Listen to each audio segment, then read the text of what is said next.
The football team takes the road Saturday for its first ever meeting with Rutgers. The Badgers and Scarlet Knights will kick off at 11 a.m. Central Time on ESPN. Head coach Gary Andersen is here. We'll have some opening comments, then take questions. As always, thanks for being here. Appreciate it. Excited to get started and move on. Great game last week. Kids did a nice job. We've talked about all that. We'll get them together and review the film today. We have plenty of room for improvement, but very proud of the effort and the work that the kids put in to have a successful homecoming game. Moving on to Maryland. Moving on to Rutgers. My fault. Past Maryland now, I suppose. Rutgers is an offense much like ours. They want to run the football. They have a fullback, couple tight ends. They're a power run team. They do a nice job with a very experienced coordinator of mixing up the run and the pass within their offensive scheme. Defensive side of the ball, to be very honest with you, at this point I have not spent a bunch of time watching them. I've been more on the other side. But ton of respect for the quarterback. I know there's a possibility of him not playing, but I did watch the other young man come in and play last week, and he moved the football team down the field pretty well. So I think they'll be in good hands in that position wherever they go. And I'm sure Coach Ludwig and those guys will tell you more about the offense, as I will be able to too as we move through the week, but haven't spent a bunch of time on it yet. But I know it's a tough-minded team. Very good coaches, again, who we have great respect for, and our challenge for us is to start getting prepared today.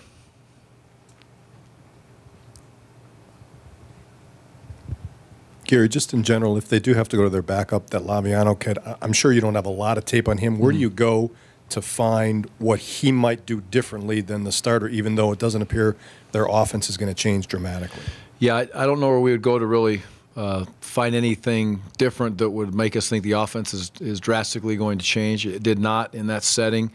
But I would say this group of offensive coaches do a nice job of mixing up week by week, not really by quarterback, but by the scheme of what the deficiencies or what the potential deficiencies are on a grease board prior to the game. They do a nice job of scheming up an offense to give you an opportunity in your base defense that you may run for that week. So, but I really don't think that they'll change their offense, if any, very little for this game, depending, regardless of the quarterback. Andy? Gary, appreciating the fact that you addressed this twice after the game. Before the Maryland game, a Big Ten Network person said that you guys would be deciding on a quarterback, isolating a quarterback after the Maryland game. Was that the plan? And if so, did it change by the results? No, I don't know where that would have come from. So that's never been the plan, and I don't expect it to be the plan. So we'll move forward as planned, like we talked about after the game. I may have said something in my sleep. I don't know. Who knows? Never know. Yeah. Gary, I know you talked about your linebacker play after the game, but Landish in particular made a couple plays. I don't know if you remember. One was a screen to the opposite side where he was able to get underneath the block, and the other one I think was a fourth down play where he avoided a block and stuffed the guy in the hole. Yep. On those two plays, what were some of the skills he has that allowed him to make those two plays? Derek, I remember both of those plays very, very well. The screen had an opportunity to be a big play for Maryland if Derek doesn't get out there and defeat a block, and he defeated a block on both of those plays that you're talking about. His ability to be aligned and kind of have an idea of at least funnel down the amount of plays that could be coming his way, I think has really helped him. Dave does a great job of teaching kids, what to expect and what truly comes from this situation that we're looking at right now pre-snap, and Derek does a nice job of reading that. And he's quick to move. If you watch him right now, when that ball's snapped, he's got a key on whatever his key's supposed to be on, whether it be the tailback, whether it be a tight end that's offset on the line of scrimmage. He's not just sitting there looking at seven guys and periffing the ball, I guess, is what we talk about a lot. But he's locked in on what his key is, and he gets there very quickly, which allows him to play with angles. And once he gets there, he's a very athletic kid and a very good tackler. Andy? Gary, if you had to put a face on your defense, whose would it be? What would it look like? Michael Caputo's right now, I would say. You look back at the game he just played right there, and the toughness that he brings, the effort that he plays with. There's some unbelievable learning clips from him, and really the the first defense that was out there from this game. We're going to take a few of those clips today and learn from them and show exactly the effort that you're supposed to play with. No one can control your effort but you. And then we're also going to share some of those clips on the last drive, and we're going to show the young man that that's not the way Michael Caputo plays every single snap, and what we can do to get better in those settings. So Michael would be a great face to put on our defense. So would Derek Landish, and quite frankly, Darius Hillary would be a great one to put on there as far as they've played week in and week out all year long. Rob? To get all the way to the beginning of November before your second true road game of the season, how unusual is that an experience for you to go through, and are there any drawbacks to that fact? It is a little bit unusual to think we're just going to get on the airplane for a second time. It's crazy to think that is the case walking into this late into the season. But no real difference. The key for us is to have the ability to prepare correctly. I think we prepared very well for the road games before. I felt like we were ready to play. We just haven't won on the road. So that's a big thing for us to be able to get out and win a football game. But, it's 11 o'clock kickoff. We're used to that. We'll get there almost exactly at the same time that we would eat dinner here with our kids. It's just a different room we're sitting in and different bed we're sleeping in. Jesse? Gary, when you and Andy decided to move ahead with the two-quarterback system after the Northwestern game, did you look anywhere to see how other teams had handled that? Did you base it on past success? I know Andy had done that in the past. And what did you think the biggest issues that could arise out of that? Was it just the quarterback buy-in, which I know you said after the game has happened? Yeah, I would say I didn't really look anywhere. Andy felt very comfortable with it. I looked to him. He's the general manager and the boss of that offense, and he felt good about it, and I felt good about it. But what you worry about is just exactly what you said, the ability for the team to, not become divided because of a quarterback, and the quarterback's not to become divided. And these kids have handled that unbelievably well, and we're in the moment. That's the key. The future is the future, and that's like with every position. I tell kids that all the time. Hey, we chose to be in the position that we're in right now, and let's bond together and fight like crazy to get through the season and get through this next week, and then the next week, and the next week, and so on. And then the future may be what the future is. But I love both those kids, and I'm very, very proud of the way they've handled it, and the way this football team's handled it, and the way the coaches, quite frankly, have handled it. And it's really not a topic of discussion, and it's never even really brought up. It's never looked at in practice. We just do what we do. Jim? At this point in the season, some of the things that you encounter early in the year, stuff you try and instill or teach, are you seeing now where players are more reacting than having to hesitate and think a little bit about where they're supposed to be? I would sure hope so. That would always be the plan as a coach, is to get your schemes installed. And a little bit into year two, a positive thing is the terminology and the structure of your base offense and your base defense has been there now for what I would say is a long time, a season and now a half. That's quite a bit amount of time. So your ability to adjust and make adjustments, something as simple as a halftime adjustment, you speak the same language now, and that language is not a foreign language anymore. It should be a language that you feel very comfortable sharing with coaches, and the language that you feel comfortable sharing with the players, and they're going to understand the concepts and what's coming out of the coach's mouth. Past that, it gives you the flexibility to move ahead a little bit, such as today on Monday, whereas you're not worried as much about your base offense, defense, some of the tweaks that you may see as a coach early on that you want to take a look at on Monday, because we do use Monday as a practice day. It's just not a jog around lift day. It's a day to try to get an advantage on our opponents. So in short, I would say I would definitely agree with that, and I hope that trend continues, because that was the case Saturday. Jason? Coach, you guys are one of the top teams nationally in terms of fewest sacks allowed again this year. Can you talk about what's made the offensive line so good at that the past couple of years, and also do you think it helped this year, earlier in the year, when you had a mobile quarterback like Tanner back there in that regard? Well, I think both quarterbacks have done a pretty good job of stepping up in the pocket and avoiding the situations, but yet also not being overly risky. You saw Joel on the one play where the ball in that game, it ends up, it's not discussed a lot nor looked at very often, but the ball came out kind of hot and it got bobbled, and Joel could have made a bad decision down there, but he decided, hey, the best thing right now is to move on to the next rep, and it's a sack, which no one likes, but it was a smart play, and I think Tanner, he escaped. I know he escaped in this one game on the third down, but his vision was good. I think we're pass protecting better. That's a big part of it. Our ability to take shots down the field is imperative to this offense as we continue to move forward. Much like it was last year, it's showed itself this year to be very, very much the same. And our running backs, Melvin had a couple tremendous blocks in this last game where he locked up with linebackers in one-on-one situations and did a very nice job. And it's good to see it. And the tight ends, the tight ends are back on their own sometimes and on the backside in one-on-one blocks. So a combination of all of them would, all of those things that I mentioned, I believe would be a lot of the reasons, or the major reasons, why we're protecting the quarterback better.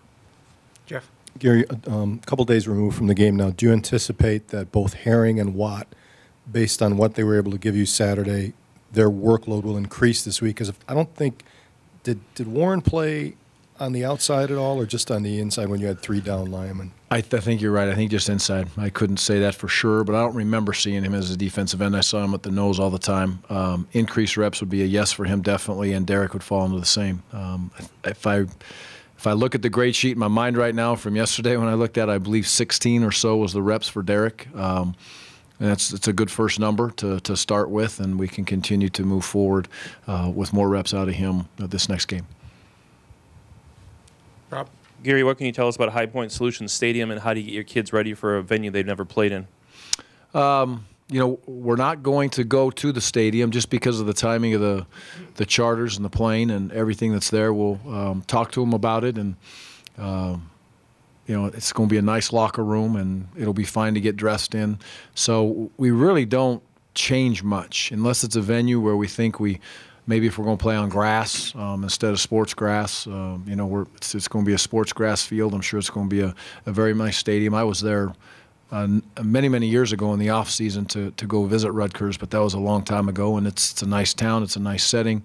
It's a nice, field, and I'm sure they're going to have a great crowd with Wisconsin coming in to play Rutgers for the first time, and it'll be fun to see. So we don't really change a thing, especially, it's a routine, and our routine for an 11 o'clock kickoff, as we all know, has been dealt with many, many times, and so we'll just get up and go play. And the stadium, the good thing is the travel so it seems like a little thing to most people, but the fact is, if we're at the in-town or where our hotel is, I've been told that the bus ride from the hotel to the stadium is almost identical to the in-towner, which is good. If it's all of a sudden a 30-minute ride or something like that, then that's just it's a little obstacle, but something that you want to discuss, and we don't have that this time.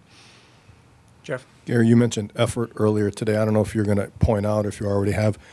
Do you look at what Havenstein did when it was 45 zip to recover that fumble? Do you show that to guys just to say, hey, this is a senior in a 45 zip game, this is what we need? Yes. Many of those plays will be pointed out. Coach Ludwig does a great job. Coach Aranda does a great job with pointing those extra effort plays out, and it goes a long, long ways now. I would say the long run with Tanner, the 3 receivers that got down there, there was a couple young guys in that mix that in a game setting to show that effort in that moment was impressive. And like I said, there's a bunch of clips in that game against the option where you've got a defense that is 11 strong running to the ball even from the backside corner, and Rob's effort was tremendous. And those are those settings, those are those situations where we talk about if you have a special year, there's a lot of times 10 or 12 plays out there that are going to give you an opportunity to have a good year or a bad year or a good year or a great year. And there were some examples that we can learn from, and examples that are on tape that kids can see from their peers. In the case of Rob, is a lot better than a coach sitting there talking about it. Brian? Gary, you have a couple of kids on your roster from New Jersey. Wisconsin's recruited that area and had some pretty good players come out of there too. I would assume playing Rutgers for the first time and then again in the future is going to help in that regard? Yeah, it's good. We want to get ourselves in that area in recruiting, and it's been good to us. And last couple years we've been able to get into some homes there, and we haven't won every battle there. It's a very intense recruiting area, but we've done our got a fair share of kids out there, and we'll continue to recruit in that area. I know back a few years ago, that was a big-time recruiting area. Talking to Coach Mason, they had a lot of success going up into that area and recruit, and so it's we're up there, we're recruiting, and it'll be great for the kids to know. They'll basically be back home to play every other year if they're from that area. So it's a positive. When it comes to guys catching the ball, Alex dominated the stat sheet, but you had 8 other guys get involved in the passing game. Are you pleased with what you're seeing production-wise, guys getting involved, and what do you expect down the stretch here? Yeah, we've that game was good in a lot of ways, but it was good to see those kids catch the ball. Alex caught a couple contested balls, which was great to see, and there was some other contested balls that were caught in that game, and that is the key to the throw game. It's one thing to protect and then get the ball there, but there's not always going to be wide opens. You're not always throwing into zone coverages. Many times you're throwing into coverages where good DBs break on the ball, and you're going to have a contested situation. I see more of that in practice, and in turn, I see more of it in games, and that's been a huge positive, and it showed itself on Saturday just as it had for the last couple weeks in practice. Kids are prideful; they want to continue to get better, and they're working at it. And it's great to see it, take place, and different kids getting a chance to catch the ball and then catch it, and then make a play after they do catch it. Zach. Gary, a lot of the guys had talked about how beneficial the bye was, preparing for a team that you guys had never seen before. Did you guys spend any time in that bye week getting ready for Rutgers, scouting Rutgers at all, or was it just strictly Maryland? No, it was Maryland, and that's no disrespect to Rutgers in any way, shape, or form, but that was the game that was on the schedule, and that's how we handle bye weeks. We don't look past our pre. I guess our prep, if you want to call it, prior to the season with the teams we hadn't played was, with Rutgers and Maryland and all the teams, LSU, we can go on that we hadn't seen before. We always do that, but that's an off-season study, not during the season. Rob? No, after the game you had mentioned that you'd practiced both the special teams, unique plays that you had run during the game, but once they were called, was one or the other a cause for you to maybe hold your breath or be a little more concerned that it was going to come off and work? And how big a boost is that to a psyche, to a team? Well, it gets kids involved. If you want to be aggressive on special teams, if you want to be aggressive on defense, you want to be aggressive on offense, and you have those type of plays, I think it's important to call them when the opportunity presents itself. We always have fakes, but sometimes you don't get the look, or sometimes you don't get the situation. This last week, it just happened that it showed up early in the game. That's the exact position on the field, or there's about a 15-yard window there where we would say, hey, we want to run that, and it has to be placed kind of in the right spot on the field, and it was. It's important to run those plays when you get the opportunity for the kids. Calling trick plays doesn't bother me. I don't mind taking chances, and you're as educated as you can be in those scenarios. I realize when, ultimately we decide to do that, it's going to be, nice job, coach, or you're an idiot, coach. So, that's just the way it goes. And our kids are excited about it when it works, and I think they also understand that when it doesn't work, which is not always going to work, then if we put ourselves in a little bit of a bind, you gotta step up and get yourself out of that bind on offense or defense or however they got to that point. John? Joel's had his fair share of setbacks, the injury in the bowl game last year, and then his personal issues at the beginning of the year. It seems like a lot of the year you guys have been patient, waiting for him to get back to where he once was. But at this point, does he compare to the Joel that was at its highest point last season? Is he close? Yeah, I think Joel looks great, and I don't know if being patient with Joel is the right term. I've been waiting and wanting him for Joel to get back, and it just makes me so happy that he is. I'm fired up for that young man, and I knew that no one wants to be out there more than Joel, I promise you. And to have the success that he's having and really handling that whole situation, again, I go back to it. There's so many life experiences that these kids can learn, and these kids on our team that watch that whole scenario go through, they can learn a lot from Joel Stave and just his mental toughness and his care factor and his want-to for his team. It's great. But I would say he looked very good. He looks poised. He looks confident. He believes in where he is. And, again, he's handled this moment, last week, moving forward, and all the way through to the very best of his ability. And, a lot of people are proud of him, and they should be. Andy? Gary, to what degree are you reestablishing yourself as a recruiting element in New Jersey? I would say the East Coast in general, not necessarily just New Jersey, is an area of importance. And with Maryland and Rutgers coming into the league, it upped that a little bit. I think we carry a very good name there in the past. And our kids, like has been stated earlier, the young men that in the past that have come here and the kids that are on our team right now are having great success. So we will go in there, but it's not, if we say the Southeast, the East Coast, to me, they would be the same. It's not really a state. It's not really just a certain area. It's a region maybe, whereas Wisconsin is Wisconsin. Those are more of regions of the country that we think we need to go recruit in, but it is a priority. Jim, back. Rutgers is coming off a couple of road losses against good teams in intimidating environments. Now they go back home. Do you, when you prepare, do you tell your players it's not so much looking at the records, but when you look at the film, it's how they've played, who they've played, and how they play at home? I mean, you analyze those differences much more than a wins and losses? Not necessarily how they play at home. I have watched a couple, 3 games on Rutgers, and I don't see a team that plays any different. They play with great effort, and they're well coached at home and away. They do a nice job. But we do sit back and look and see,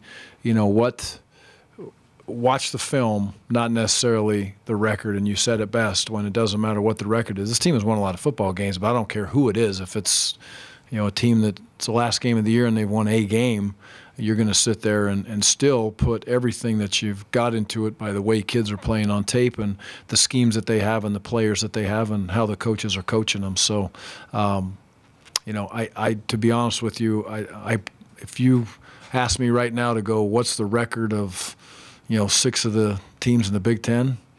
I don't think I could get it. I'd get 1 for sure, but after that, it might be a little bit of a problem for me. I don't know how many games they've played, 7 or 8.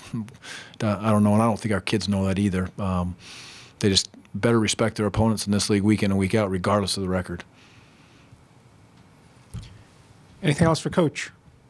Thanks, guys. Go Badgers on Wisconsin.